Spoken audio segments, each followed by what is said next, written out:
السلام عليكم ورحمة الله وبركاته، حياكم الله. ضمن الشروط الذي تم تسريبها من الاجتماعات السرية بين الروس والأتراك والنظام بدأ الآن يطبق على الأرض، وهو تخفيف عدد مجاهدين الجيش الوطني الحر. الآن بأوامر تركية بحل فصيل صقور الشمال الذي يقوده الأخ المجاهد حسن خيرية. هذه خطة خبيثة تحاك ضد مجاهدينا بالثورة السورية. طبعا الكل يعلم أن من ضمن الشروط هو تخفيف عدد الجيش الحر. نوجه النداء إلى كل قادات فصائل الشمال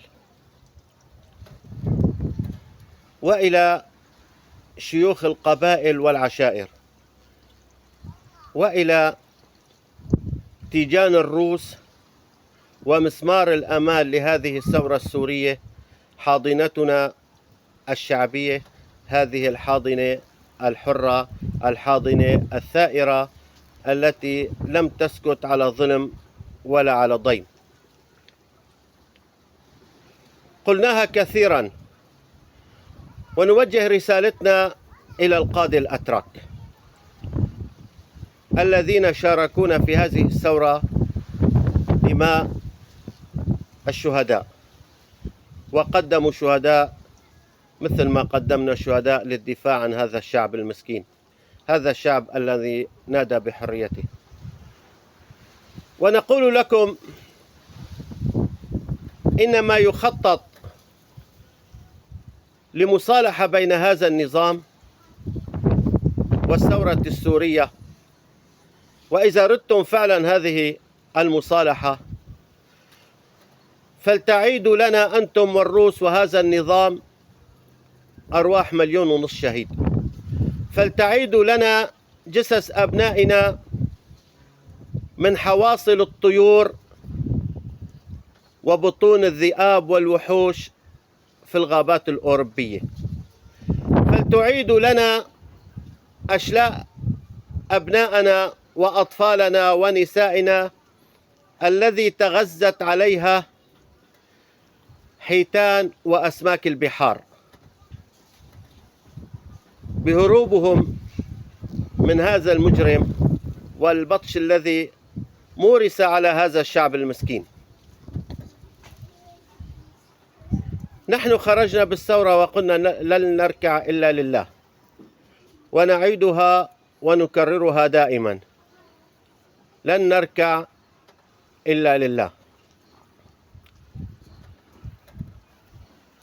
على كل حر، على كل شريف، على كل ثائر، وعلى كل من ركب ركب الثورة مؤازرة فصيل صقور الشمال.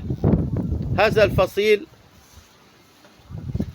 طبعا نوجه ندائنا لأهلنا بإدلب وأهلنا في جبل الزاوية، هذا الفصيل الذي 90% من أبناء هذا الفصيل الذي يقارب عدده 4000 مجاهد هم من أبناء إدلب، وقد يكون 80% أو 85% هم من أهلنا من جبل الزاوية. هل هذه مكافأة لأهلنا في جبل الزاوية على صمودهم؟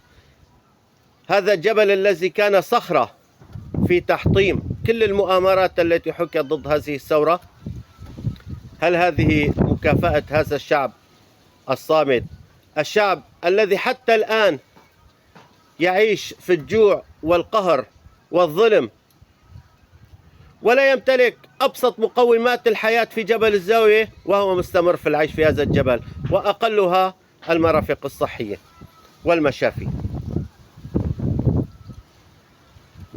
نحن كتلة المراصد والإعلاميين الموحدة نقف بصف فصيل صقور الشمال، ولا نرضى المساس بهذا الفصيل بأي شكل من الأشكال. نوجه كل أهلنا للخروج في مظاهرات، ولا نكتفي بالبيانات. نوجه الرسائل الشكر إلى كل مشايخ القبائل والعشائر الذين أصدروا بيانات بالوقوف مع فصيل صقور الشمال، ولكن نحن نريد الترجمة على الأرض. وإذا تعرض فصيل صقور الشمال إلى قتال بالقوة لفرض هذا الفصيل، يكون الكل على ثقة، لن نرضى بفرض فصيل، وسنحمل السلاح ضد كل من يقف ضد هذا الفصيل، وسنقاتل إلى جنب هذا الفصيل، ونقاتل جنبا إلى جنب مع كل فصيل يتعرض إلى مؤامرة. هذه ثورة سطرت بدماء 1.5 مليون شهيد، بطولات، تآمر علينا كل الدول وقاتلناها، جرب علينا كل أنواع السلاح العالمي وصمدنا إلى أن وصلنا إلى هذه المراحل بالإعداد العسكري. أما الآن يتم تآمر على الجيش الوطني الحر أو على المجاهدين في غرفة عمليات فتح المبين أو أي فصيل من فصائل المجاهدين، سنكون إن شاء الله يدا بيد مع أي فصيل يتعرض إلى مؤامرة. في الحقيقة الحديث يطول ويطول، ولا نريد أن نطيل أكثر من ذلك.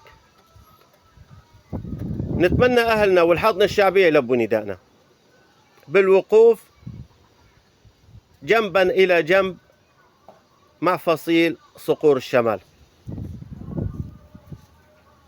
طبعا فصيل صقور الشمال هو الوحيد يعني اللي كان له دور بارز في منع فتح معبر أبو الزندين والوقوف إلى جانب أهلنا المدنيين، وهذه هي مكافأته. نكرر ونجدد نداءنا إلى كل قادات فصائل الشمال: كونوا يدا واحدة، ولا تكونوا كما قال المثل: أكلت يوم أكل الثور الأبيض. المرصد أمين أبو محمد في 16/9/2024. الرحمة للشهداء، الشفاء العاجل للجرحى، الحرية للمعتقلين، النصر لثورتنا. حياكم الله.